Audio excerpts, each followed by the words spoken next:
शिवाय गुरवे नमः। शिवाय गुरवे नमः। शिवाय गुरवे नमः। शिवाय गुरवे नमः। అమ్మ స్వర్గ అపవర్గం రెండు కూడా. కాబట్టి ఇక్కడ స్వర్గము అంటే మనము ఆ బాహ్య ప్రపంచంలోని స్వర్గాన్ని తీసుకోవడానికి లేదు. ఎందుకంటే ఆ స్వర్గాన్ని తీసుకుంటే అపవర్గం అంటే మళ్ళీ వేరేది తీసుకోవాల్సి వస్తుంది. కాబట్టి ఇక్కడ స్వర్గము అంటే ఇక్కడ మీరు పొందే ఈ ఐహిక సుఖాలు, అది ఆ ఆనందము ఇక్కడ. ఇహ అపవర్గము అంటే మోక్షం. ఉన్నవి రెండే, ఇహము పరము. ఈహము అంటే ఇక్కడ ఈ జీవుడి నుంచి జీవ బ్రహ్మైక్యం చెందటం. పరము అన్నప్పుడు ఆ బ్రహ్మైక్యం చెందటమే పరమమైనది. కాబట్టి ఇక్కడ స్వర్గం అని తీసుకున్నప్పుడు మీరు సినిమాల్లో చూసిన స్వర్గాన్ని తీసుకుంటే అది నరకం అవుతుంది, అపవర్గం. ఇహ రెండోది ఇది. కాబట్టి ఇక్కడ ఈ అర్థాన్ని తీసుకున్నారు. స్వర్గము అంటే ఈహంలో లభించే మీ యొక్క ఈ కర్మలు నశించటం అనండి, లేకపోతే అనుభవిస్తున్నా కూడా దాని ఎందు ఏ మాత్రము ఏ భావం లేకుండా భావాతీతులుగా ఉండటం, అది అపవర్గానికి మిమ్మల్ని తీసుకువెళ్తుంది. అనన్య శరణాగతి పొందటం మీరు ఆరాధించే దైవం పట్ల. ఈ విధంగా అమ్మ రెండు ఇస్తుంది. మోక్షము అనేది శాశ్వతమైనది, అనంతమైనది, చిద్ఘనమైనది.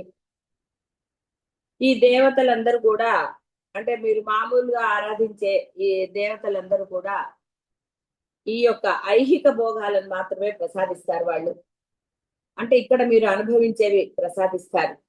అందుకే కదా మీరు అంటే మొక్కులు మొక్కుతారు, అన్ని రకరకాలుగా చేస్తారు కదా, ఉపవాసాలు అవన్నీ చెప్పుకున్నాం కదా.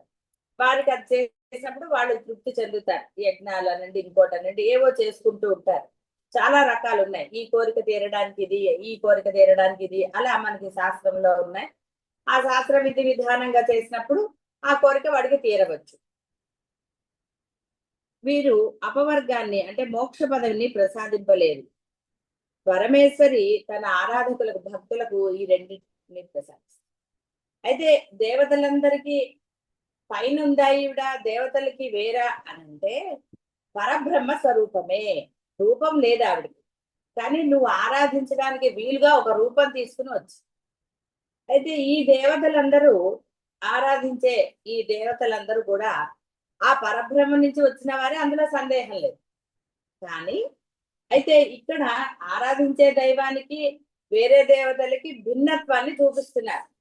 ఎందుకంటే ఈ యొక్క జీవుడి యొక్క లక్షణం ఎలా ఉంటుంది, ఇక్కడ ఈయన్ని పట్టుకున్నాను, కోరిక తీరుతుందో లేదో, ఇంకోళ్ళని పట్టుకుందాం, ఇలా వాడి మనసు ఎప్పుడు చూసినా అనేకంగా ఉంటూ ఉంటుంది. అది మీకు తెలిసిందే. ఇప్పుడు ఏది విఘ్నాలకు ఒకళ్ళు, సోమవారం ఒకళ్ళు, మంగళవారం ఒకళ్ళు, రకరకాల ఇలా అనేక రకాలుగా వాడి మనస్సు ఇహ చెప్పక్కర్లే, పరిపరి విధాలు. వాడికి ఏకత్వం లేదు. అందువల్లే వాడి వ్యవహారంలో కూడా ఏకత్వం ఉండదు. డిస్కషన్ లో ఆర్గ్యుమెంట్స్ అనండి, బాధలు అనండి, ఇలా ఎన్నో, అనేకం, ఎప్పుడు అనేకమే. ఉన్నవి మూడు గుణాలైనా వాడు పొందేవి అనేకం. దానివల్ల ఇక ఏం జరుగుతుందో మీ అందరికీ అనుభవమే. అందుకని ఇక్కడ అమ్మే పరదైవంగా చెప్తున్నారు కాబట్టి ఆ పరదైవం మీకు ఈ రెండు ఇస్తుంది. అందుకని మరల చెప్పుకున్నా, ఎలా చెప్పినా శంకరులు చాలా స్పష్టంగా ఏమాత్రం అనుమానం లేకుండా చెప్పారు. వేదంలో ప్రతిపాదించబడినది వారు మాత్రమే దేవతలు. ఈ ఇంద్రుడు, చంద్రుడు వీళ్ళందరూ వారికి అంటే ఇప్పుడు మనం అదేంటది 9 నవగ్రహాలను పూజ చేస్తాం. వీళ్ళందరూ కూడా వాళ్ళ నుంచి వచ్చిన వాళ్ళకన్నా గొప్ప వాళ్ళు అంటే ఒక స్థాయి తగ్గి ఉంటుంది. అంటే వీరు చేసే పని కాబట్టి వాళ్ళు దేవతలే, అందులో సందేహమే లేదు. కానీ వారు చేసే పని కాబట్టి అలా అంటే వారి యొక్క కేటగిరీని బట్టి, క్యాడర్ అందాం పోని, ఆఫీసుల గురించి మీకు బాగా తెలుసు కదా, క్యాడర్ ని బట్టి వారి యొక్క లిమిటేషన్స్, పెట్టారు. అందరూ అన్ని చేసేస్తే పాపం కన్ఫ్యూజ్ అవుతాడు కదా జీవుడు. అందుకని క్యాడర్ ఇచ్చి వాళ్ళకి ఫలానా ఫలానా అని చెప్పారు.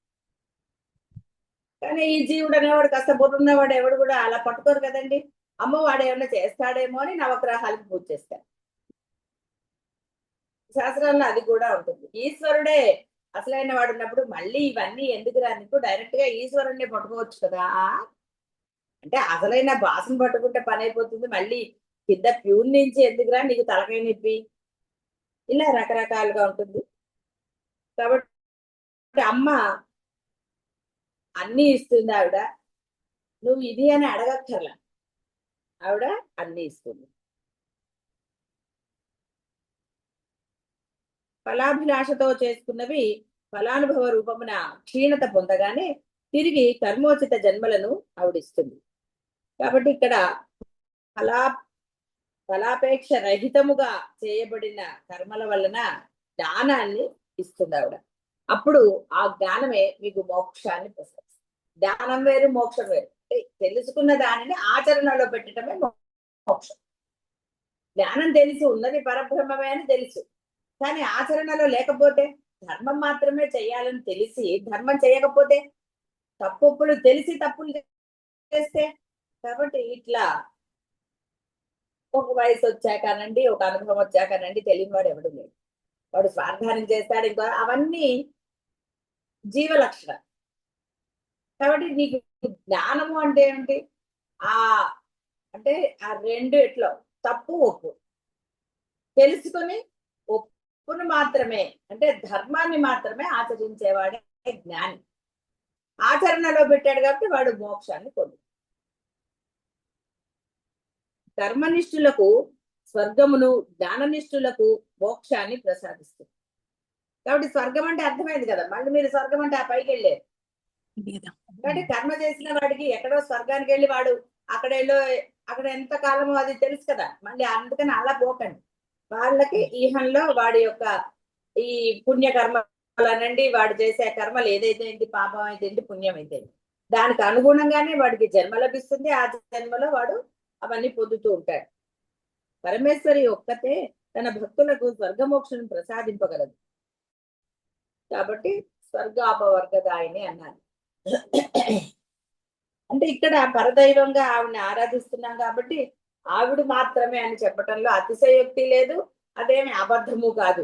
నువ్వు అమ్మ భక్తురాలు అయినప్పుడు అమ్మ అంటే నేను ఆరాధించే దైవం ఎంత గొప్పది అనుకున్నప్పుడు మాత్రమే నీవు శరణాగతి పొందగలుగుతావు. అంతేగాని అమ్మ ప్రసాదించలేదేమోలే. అవేవో పురాణాల్లో అమ్మ శివుణ్ణి అడిగింది, శివుడే జ్ఞానాన్ని ఇచ్చాడు కాబట్టి అమ్మకి ఏమి ఇది లేదు, మనం శివుణ్ణి ఆరాధిస్తాము అంటే అభేదం. ఒక కథలాగా నీకు చెప్తే నువ్వు అర్థం చేసుకుని దాన్ని ఆచరణలో పెడతామని అలా చెప్పారు. ఎందుకంటే మామూలుగా ఈ మన బాహ్య ప్రపంచంలో భార్య కన్నా భర్త యొక్క వయస్సు కొంచెం పెద్దగా ఉంటుంది. ఇప్పుడు సరేలేండి నానా రకాలు, ఇప్పుడు దాన్ని మీరు కంపేర్ చేసుకోకండి. ఇప్పుడు అంతా నానాగోలు. భర్త ఈ బాహ్య ప్రపంచంలోకి వెళ్ళి అతను అన్ని చేస్తాడు. భర్త యొక్క ఆజ్ఞను అనుసరించి భార్య ఆజ్ఞ అంటే ఇక్కడ ఏమిటండి, ఇది మంచి ఇది అని చెప్పటమే ఆజ్ఞ. అంతే తప్ప అక్కడ ఏదో ఆయన నువ్వు కూర్చో అంటే కూర్చోవటంలే అలా అని కాదు. ఇలాంటి వాళ్ళు ఉన్నారు, అలాంటి వాళ్ళు. ప్రపంచమే అంత మంచి చెడుల కలయికే ఈ ప్రపంచము, ఈ సృష్టి. కాబట్టి అట్లా ఒకరికొకరు అన్నట్టుగా అడిగి తెలుసుకుని ఈవిడ ఇంట్లో అంటే అంతఃకరణం ఈవిడిది, బాహ్య ప్రపంచం ఆయన. అంటే వ్యవహారాలన్నీ ఆయన చూసేవారు, ఆ గృహానికి సంబంధించిందని ఈవిడ చూసేది. అదే అంతఃకరణం. కాబట్టి నీ మనస్సుని నువ్వే చూసుకోవాలి. వ్యవహారం 10 మందితో కూడి ఉంటుంది. ఎప్పుడు వ్యవహారం నువ్వు ఒక్కదానివే చేయలేవు. రకరకాలుగా సహాయం అవసరం అవుతుంది, అవన్నీ జరుగుతుంది. కానీ అంతఃకరణం నీది. నువ్వు మనస్సు అంటావా, జీవుడు అంటావా, ఆత్మ అంటావా, నీ ఇష్టం ఏదన్నా అనుకో, కానీ అక్కడ ఏకత్వం ఉండాలి. ఆ ఏకత్వం నీకు మోక్షం వస్తుంది. కానీ ఆ ఏకత్వం నువ్వు ఆరాధించే దైవం ఒకటే. ఎలా ఆరాధించాలో అలా ఆరాధించు. అది నీ ఇష్టం ఎలా ఆరాధించినా, కానీ నీకు తృప్తి ఉండాలి. నీ ఆరాధనలో నీకు తృప్తి కలగాలి. తృప్తి లేని వాడే ఆ పూజా సమయంలో దిక్కులు చూస్తాడు, అరుస్తాడు, లేకపోతే సెల్ ఫోన్ చూస్తాడు, ఇక నానాగోల. వాడు ప్రశాంతంగా ఒక్క నిమిషం కూడా దండం పెట్టాడు. ఎందుకంటే అలాంటి పూజలు చెప్పుకోవడానికి మాత్రమే. ఏం లాభం? కాబట్టి ఇలా అనేక రకాలుగా ఉంటుంది ఈ యొక్క జీవుడి లక్ష్యం. ఏకత్వం అంటే లయం జరగటం. ఆరాధించే సమయంలో అన్యము గుర్తు రాకపోవడం. ఎప్పుడైతే నీ ఆరాధన సమయంలో అన్యం గుర్తు రాకుండా నువ్వు ఆరాధిస్తావో అప్పుడు వ్యవహారం అంతా బ్రహ్మాండం. ఎందుకంటే నీ మనసు అక్కడ ఆరాధనలో లగ్నమైంది. నీవే దిక్కు అన్నావు అంతే. ఇక వ్యవహారం అంతా ఆవిడ చూస్తుంది. వహామి అహం అన్నాడు కదా, డెఫినెట్ గా వాళ్ళు చూస్తుంది. శుద్ధ అవిద్యా సంబంధము ఎట్టి మాలిన్యము లేని శుద్ధ జ్ఞాన స్వరూపుడు. ఈ త్రిగుణముల వలన మలిన సంబంధ భావం కలుగునేని దానిని నివారింపగా శక్తి ఆవిడకి మాత్రం. మరి 3 గుణాలు ఉన్నాయి కదండి. ఆ గుణాల వల్ల కనుక ఏర్పడుతున్నాయి లోభమోహాలు, మదమాత్సరాలు ఎన్నండి. వాటిని ఆవిడే నివారించగలరు. చెప్పాం కదా, లోపల ఉన్న భండాసురుని సంహరించదు. నీ యొక్క లోపల ఆ రాక్షస గుణాలని ఆవిడ మాత్రమే నిర్మూలించగలుగుతుంది. ఎందుకంటే నువ్వు అన్నావు కదా, ఈ సిచ్యువేషన్ లో మాత్రమే అలా అవుతుందండి, ఆ సిచ్యువేషన్ లో మాత్రమే అలా అవుతుందండి, వాడి మూలంగా ఈ పని చేశాను, వీడి మూలంగా ఈ పని చేశాను, వాళ్ళ మాట కాదని లేకపోయాను, ఇలా ఎన్నో చెప్తారు కదండి. జీవుడు అనేవాడు ఇలాగే చెప్తాడు. అందుకే వాటిని ఇష్టాలు అన్నా. నువ్వేంటో నీకు తెలీదా? ఒకవేళ నిజంగా నీకు ఇష్టం లేకపోతే నువ్వు ఆ పని చేస్తావా? కానీ ఇక్కడ ఈ గుణాల వల్ల ఏర్పడే దోషం అంటే అసలు ఆ గుణాలు నిన్ను బాధించకుండా ఆవిడ చూస్తుంది. అయిపోయి నన్నేం బాధించట్లేదండి, ఐఎమ్ హ్యాపీ, పోనీ అండి, ఏదో పిల్లలే కదా, లేదా బంధువులే కదా, స్నేహితులే కదా అని నువ్వు అనుకుంటే చేసేదేముందండి. అందుకనే చెప్పింది, కారణాలు సమర్థింపులు లేకపోతేనే ఏకత్వం ఏర్పడుతుంది, అనన్య శరణాగతి ఏర్పడుతుంది. కారణాలు సమర్థింపులు ఉన్నన్ని రోజులు ఇహమే. పరంగా యొక్క అవకాశం ఏంటి అసలు ఉంది ఎక్కడో పరంగా. కాబట్టి ఆ శుద్ధ జ్ఞానం అంటే మాలిన్యం లేని జ్ఞానాన్ని నీకు ప్రసాదించాలంటే, వ్యవహారం జరగాలంటే, నువ్వు ధర్మంగా ఉండాలి అంటే నీకు ఆ ధైర్యం ఉండాలి. ఏవారు అడుగుతారు కదా, ఏం నిజంగానే నీకు ఆ లిక్కర్ కంపెనీలో పనిచేయడం ఇష్టం లేదా అంటే, అయ్యో అస్సలు లేదు గురుదేవా, నా మనసు చాలా వ్యాకులత పొందుతోంది, కానీ గవర్నమెంట్ ఉద్యోగిని, నా కుటుంబాన్ని పోషించాలి కదా, మరి ఎలాగా అంటే ఒక మద్యాన్ని అమ్మటం అనేది అతను ఎంత అంటే మనసు ఎంత పరిపరి విధాలుగా పోయింది. అందుకని గురువుకి వచ్చి మొరపెట్టుకున్నాడు. సరేలే అన్నాడు ఆయన. అతను ఆశ్చర్య, ఏమి పట్టించుకోలేదు. సరే ఇక ఏం అనలేక వెళ్ళిపోయాడు. ఇంటికి వెళ్ళేసరికి ట్రాన్స్ఫర్ ఆర్డర్. అంటే ఎప్పుడైతే నీ మనసులో ఆ భావం స్థిరంగా ఉంటుందో, ఇది అధర్మము, నేను చెయ్యను అని దైవం నీకు అనుకూలిస్తుంది. తప్పలేదండి అని నువ్వు అన్నావు అంటే నువ్వు అంగీకరించావు, అప్పుడు ఆవిడ సాక్షి అవుతుంది, దైవం సాక్షిగా ఉంటుంది. అందుకని సుమ్మయ్యలు అంటే అర్థం ఏంటి? నువ్వేం చేయకుండా ఉండాలి, నేను ధర్మంగా ఉంటాను అని నువ్వు నిశ్చయంగా ఉంటుంది, ఏం పర్వాలేదు, నీదనేది నీకు వస్తుందని చెప్తున్నప్పుడు ఎందుకురా భయం? అది ఏదైనా సరే అంతే తప్ప అధర్మానికి నువ్వు చేయునివ్వవలసిన ఆవశ్యకత లేదు.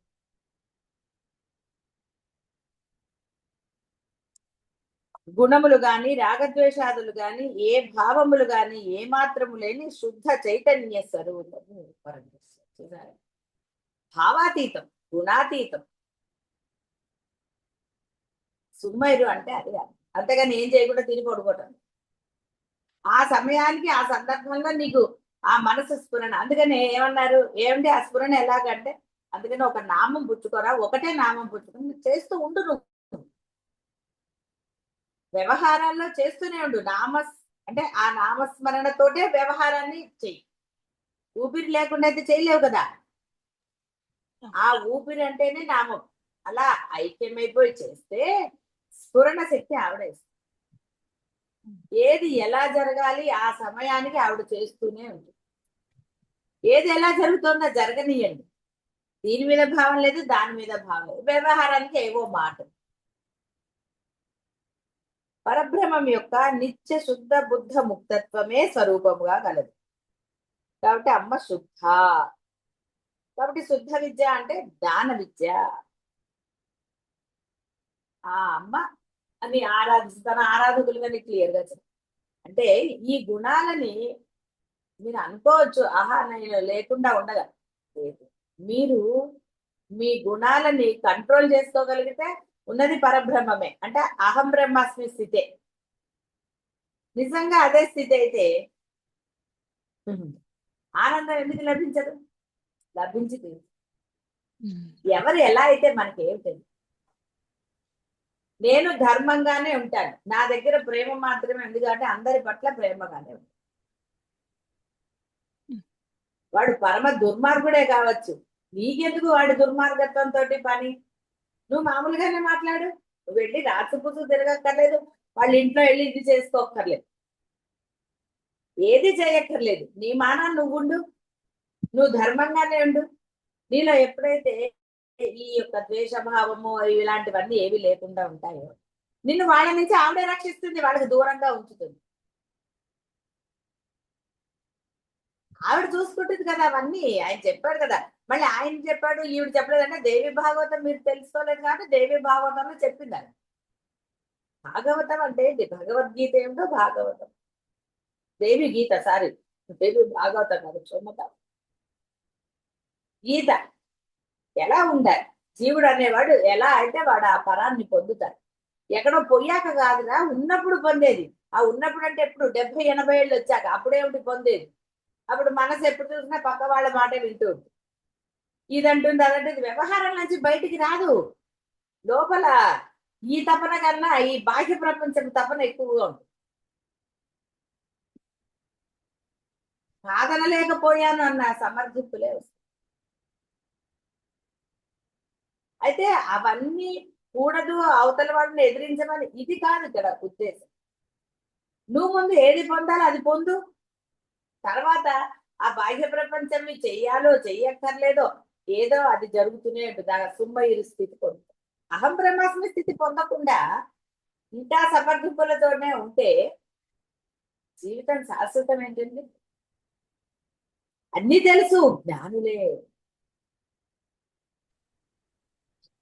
కానీ జీవలక్షణం శుద్ధ. ఎలా పొందుతారు? జపాపుష్ప నిభాకృతి. జపాపుష్ప నిభాకృతి. ఆకృతి అంటే దేహం కాబట్టి పరమేశ్వరి మందార పుష్ప సమమగు శరీర ఛాయ అరుణవర్ణం అరుణాం కరుణాం. అరుణవర్ణం ఎర్రగా అంటే ఏదో మనం చేసే రెడ్ కలర్ అలా చెప్పాం కదా. అస్తమించే సూర్యుడు ఆ సమయంలో ఎలా ఉదయించే సూర్యుడు. అయితే ఇది భావనతో మాత్రమే మీరు ఇచ్చేయగలుగుతారు. చూసినా కూడా దానిని అమ్మకి ఆపాదించాలంటే చాలా కష్టం. మీకు భావనకి రాని దాన్ని భావించడానికి ప్రయత్నం చేయవలసిన ఆవశ్యకత లేదు. ఆవిడ కావాలన్నప్పుడు ఆవిడే ఆ రూపాన్ని మీకు చూపు. కాబట్టి మీరు కేవలం మీకు ఎలా ఇదో ఆ రూపాన్ని మీరు ఆరాధిస్తే చాలు. అరుణకిరణ జాలై అంచితాశావకాశ అరుణాం కరుణాతరంగితాక్షి. కాబట్టి ఇలాంటి శిష్టోక్తులు అంటే వేదవాక్తులు ఇవన్నీ కూడా అరుణారుణాది నామస్థుతుల వలనను ఈ శరీర రక్తిమ అంటే ఆ అమ్మ యొక్క శరీర రంగు పరమేశ్వరి జపా పుష్ప సదృశమగు తనులత కలది. తనులత అంటే దేహం. ఆవిడ అలా చక్కగా ఉంది అని. అయితే మీరు అనుకోవచ్చు ఏమంటే మనం అలా లేదు కదా, మరి నీకు ఆవిడ డిఫరెన్స్ ఉండాలి కదా. నీలాగే ఆవిడ ఉందంటే, ఎందుకంటే జీవలక్షణం ఎలా ఉంటుందంటే అంతా మనలాగే ఉంటే వాడు గ్రాంటెడ్ తీసుకుంటారు. అంతా సేమే మనలాగే తింటున్నారు, మనలాగే ఉంటున్నారు, మనలాగే అన్ని చేస్తున్నారు, అన్ని చేస్తున్నారంటే వీడు గ్రాంటెడ్కి వెళ్ళిపోతాడు.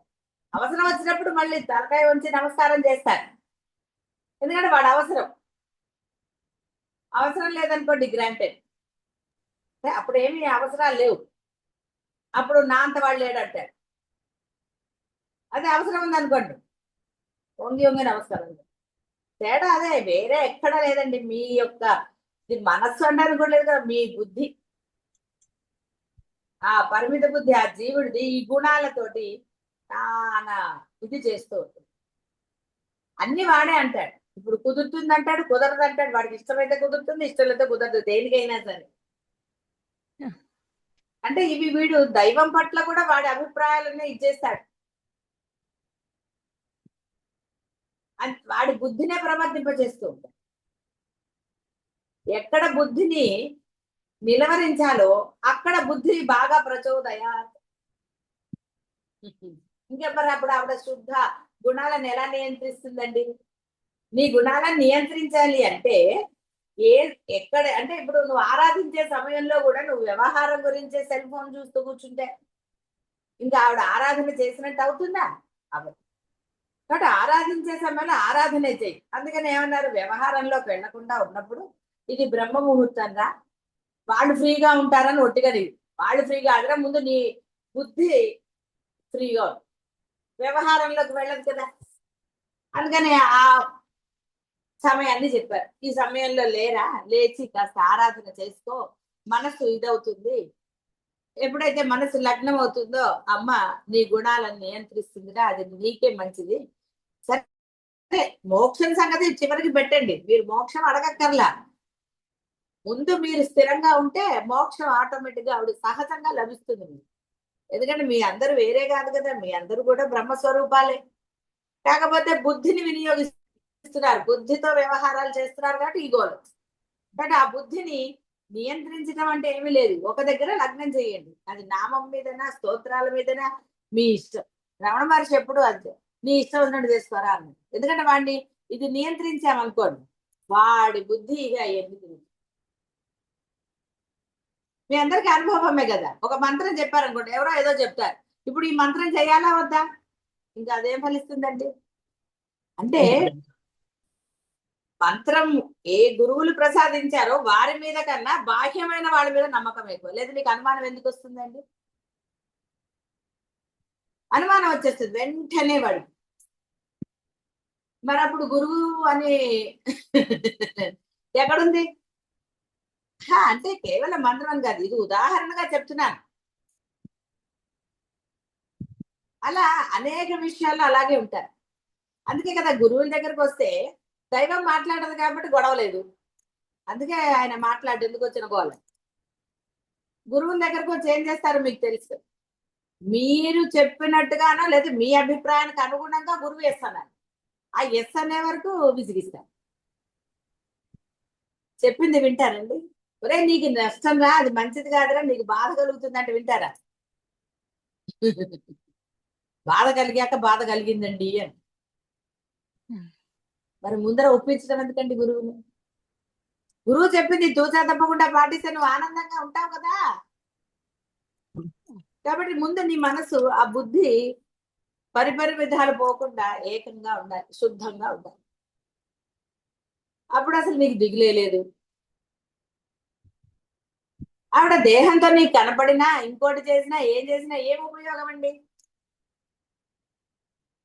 నిన్న ఎవరో వచ్చారు, ఏదో దేని గురించి టాపిక్ వచ్చింది గుర్తులేదు. వాళ్ళు అన్న పోయాక గ్రాండ్ గా అంటే మన ఒక మనిషి చనిపోయాక చేసేవి ఎందుకు, మనిషి ఉన్నప్పుడు వాళ్ళని గౌరవించటమో వాళ్ళకి చేయాల్సినవి చేయటమో చేస్తే అది గొప్ప. కానీ పోయాక ఎందుకండి చేయటము? నేనేదో కొన్ని టాప్ ఏదో ఒకళ్ళు మాట్లాడుతూ ఒక ఆయన అన్నట్టు, పోయాక ఎందుకండి, ఉన్నప్పుడు చూసుకోలేదు కానీ పోయాక లక్షలు ఖర్చు పెట్టి ఇది చేస్తున్నారు. అది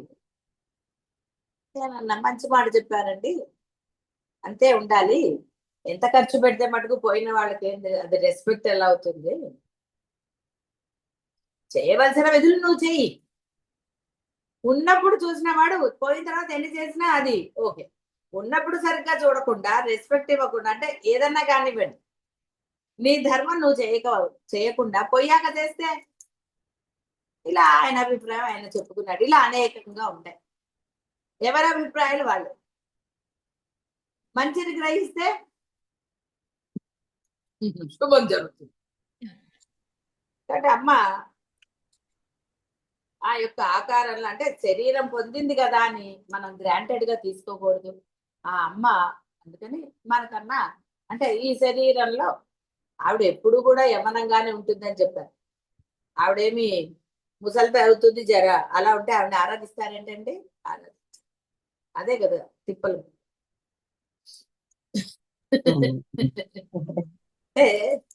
నవ్వొస్తుంది కొన్ని నవ్వు. సరే అలా అమ్మ. తర్వాత ఓజోవతి.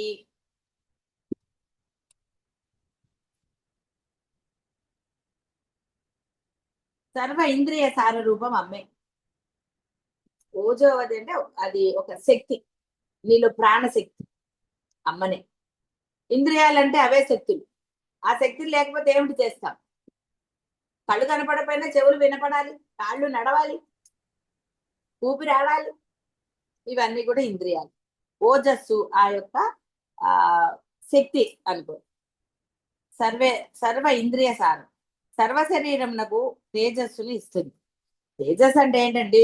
సినిమాల్లో చూపించినట్టు లేకపోతే ఫోటోల్లో వెనకాల వేసినట్టు మీకు ఉంటుందా? మీరు ఆనందంగా నవ్వుతూ ఉంటే మొహం వెలుగుతోంది అనలేదు? అదే తేజస్. ఏడుస్తున్న వాళ్ళని మొహం వెలుగుతోంది అంటారు ఎవరన్నా? అందుకని తేజస్సు అంటే అర్థం వెనకాల ఏదో చక్రం తిరుగుతోంది లేకపోతే కాంతి ఇదవుతుంది అది కాదు అర్థం. మీరు నవ్వుతూ ఉంటే మీ మొహంలో ఒక కళ, ఆహా వాడి మొహం చూడండి ఆనందంతో వెలిగిపోతుంది అంటారు. అది తేజస్సు. మామూలు తేజస్ అంటే నీలో నీ కదలికలే తేజస్. నువ్వు కదలకపోతే తేజస్ అంటారు? అనరు. వాడు పోయాడండి అంటారు. ఎప్పుడో పోయి ఉంటుంది ప్రాణం అంట. ఇక వాడికి ఏమీ లేదు. వాడి మొహంలో ఆనందం ఉందా, ఇంకోటి ఉందా? ఏమీ లేదు. కాబట్టి ఇక్కడ తేజస్సు, కాంతి, తేజస్సు, ధాతు శక్తి, బలము ఇవన్నీ కూడా ఈ లక్షణాలు. వీటన్నిటికీ ఆవిడే తేజాన్ని ఇస్తుంది. కాబట్టి అమ్మ ఓజోవతి. ఆవిడ లేకపోతే లోపల ప్రాణశక్తి ఆవిడ. ప్రాణశక్తి లేకుండా ఇవన్నీ ఏం పనిచేస్తాయండి?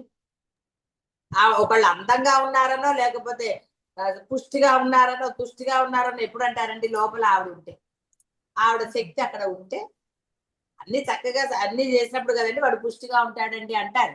వాడు ఆనందంగా ఉన్నాడు అని అంటారు. అందుకని పిల్లలతోటే పోలుస్తారు. వాడికి ఈ గోడలు లేవు, వీడు వాడు అనుకుంటూ. కొంచెం కాస్త తెలిసాక కొత్త అంటారు, ఏడుస్తారు. ఎందుకంటే అప్పుడు వాడు అనుకుంటాడు వీడెవడో వేరే వాడు రా, వీడి దగ్గర మనకి సేఫ్టీ లేదేమో అని వాడి మనసులో. అంతేగాని ఇక్కడ ఏదో వీళ్ళు దుర్మార్గులని కాదు. అప్పుడు ఏడుస్తాడు వాడు. ఎందుకంటే వాడికి వేరే మాటలు రావు కదా. అందుకని తన యొక్క ఇది చూపిస్తాడు.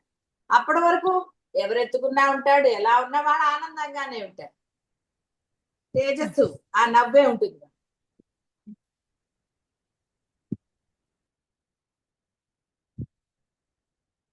ద్యుతిధర.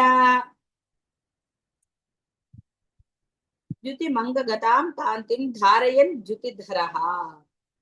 ఈ ద్యుతికి ఆ దూకి ఒత్తులేదు. ద్యుతి ధర ఆ ధాకి ఒత్తుంటుంది. తేజస్సుని విరజిమ్ము అంగ సంపద కలది పరమేశ్వరు. కాబట్టి ద్యుతిధర. ఓజోవతి ఒకటి ద్యుతిధర. బ్రహ్మవర్చస్ అనేది అగ్న సమ తేజముచే అలరారుచున్నది ఒకటే ద్యుతిధర. ఒక కాంతి. అంటే మళ్ళీ చెప్పాను మీకు, అలాంటి కాంతి కాదు. వాడి ఆనందమే కాదు. వాడు ఎప్పుడూ ఆనందంగానే ఉంటాడు. అందుకే ఎప్పుడు పసిపిల్లలతో, జ్ఞానిని పసిపిల్లలతో ఎందుకంటే అందుకు నీవు పసిపిల్లల్ని చూడని వాళ్ళు ఎవరు ఉండరు. చాలా రోజులు అయితే అయ్యి ఉండొచ్చు కాక ఎక్కడో అక్కడ వాడు పసిపిల్లల్ని చూసి అంటే ఆనందంగా ఉండే స్థితి అది. వాడికి ఇక్కడ భేదభావం లేదు, గుణాలు లేవు, ఆ స్థితి. అప్పుడు వాడు నిజంగానే ఆ చంటి పిల్లల్లో చూడండి మొహం ఎంత ఇలా చమకాయిస్తూ ఉంటుంది. వాడు నవ్వినా నవ్వకపోయినా వాడు పడుకున్నా ముద్దొస్తుంది. ఎందుకు? వాడిలో ఏ గుణాలు లేవు, శుద్ధ. అలా శుద్ధంగా ఉన్నవాళ్ళు ఆ కాంతిక. పిల్లలు ఏ రంగులో ఉన్నారు అవన్నీ పక్కన పెట్టేయండి. కానీ ఆ పిల్లల్ని చూస్తే నీకు ఎందుకు ఆనందం కలుగుతుంది? వాడిలో ఏ గుణాలు లేవు కాబట్టి నీకు కలుగుతుంది. నీ బుద్ధి వాడి ఎందు లయమైంది కాబట్టి నీకు ఆనందం కలిగింది. అంతేకాదు కొంతమందికి ఎవరి పిల్లల్ని చూసినా ఆనందంగానే ఉంటుంది. అదే జ్ఞాని లక్షణం. పిల్లలు కూడా అంతే కదండి, ఎవరెత్తుకున్నా ఆనందంగానే ఉంటారు, వాడికి ఇబ్బంది కలిగితే తప్ప, వాడికి తెలియనంత కాదు. కాబట్టి నీ బుద్ధి ఎప్పుడైతే లయమైందో నీకు ఆనందం కలిగింది. లయం అవుతే ఆనందం, లయం కాకపోతేనే నానాది. లయం అయింది కాబట్టి నీకు అసలు పరమానందం. కాబట్టి ఆ తేజస్సు అనేది బుద్ధి లయమైనప్పుడు, అంటే గుణములు అతీతమైనప్పుడు మాత్రమే నీకు ఆ యొక్క తేజస్సు.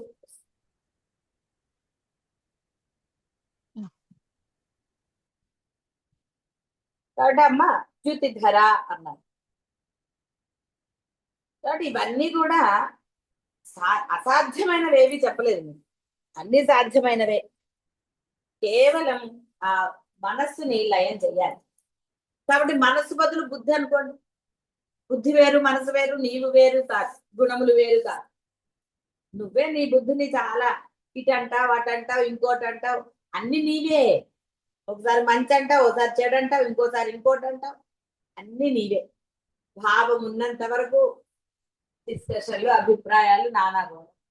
భావం ఎప్పుడైతే పూర్తిగా నశిస్తుందో, కాబట్టి ఆ భావాలు నశించాలన్నా, గుణాలు నశించాలన్నా ఏదైనా అమ్మనే. ఎప్పుడైతే అవి ఆవిడ ఆ శుద్ధ నీకు ఇచ్చేస్తుందో, ఓజోవతి అన్న ధర అన్న నీవు ఆనందమే, ఆ జ్యుతి వెలుగు, తేజస్సు, ఆ శక్తి. ఆనందం లేదు ఎప్పుడు ఏదో బాధే.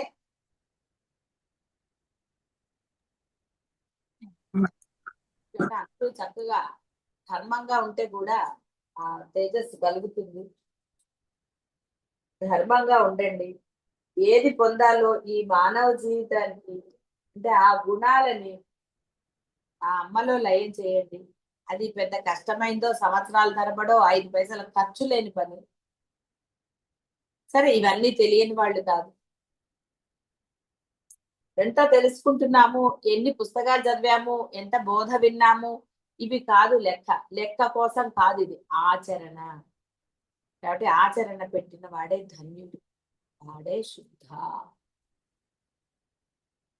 కాబట్టి ఆ అపవర్గాన్ని పొందాలంటే, మోక్షాన్ని పొందాలి అంటే గుణాతీత, భావాతీత కావాలి.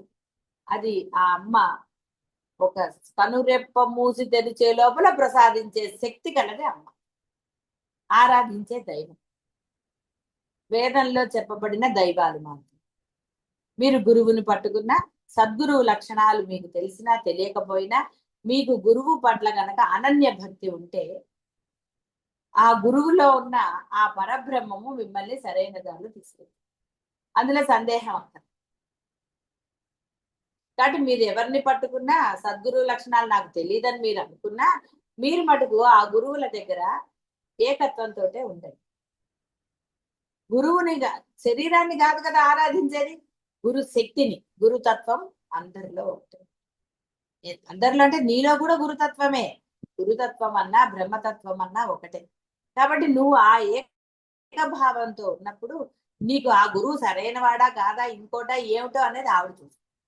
కాబట్టి నీ భావం ఎప్పుడు ఏకంగా ఉండాలి, అన్యంగా ఉండకూడదు. వాడి మాటలు విని, వీడి మాటలు విని, అంటే ఈ అవసరానికి ఒక గురువు, ఇంకో అవసరానికి ఇంకో గురువు, రోజుకో దైవాన్ని పట్టుకున్నట్టుగా గురువులను మార్చుకోడు.